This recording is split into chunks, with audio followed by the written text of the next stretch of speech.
ঘন জঙ্গলের ভেতর ভোরের আলো ঠিকমতো ঘোকার আগেই এক অদ্ভুত শব্দে চমকে উঠল বানর লাবু।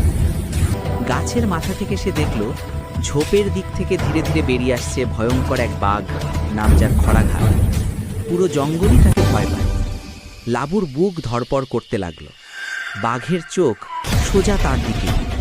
লাবু দ্রুত ডাল থেকে ডালে লাফাতে লাগলো, কিন্তু খড়াঘাটও পিছিয়ে নেই, নিচ থেকে দৌড়ে দৌড়ে তাকে অনুসরণ করছে। হঠাৎ লাবু দেখল সামনে একটা ভাঙা কাঠের সেতু। অতিরিক্ত চাপ পড়লে ভেঙে পড়বে, কিন্তু এটিই তার একমাত্র পথ।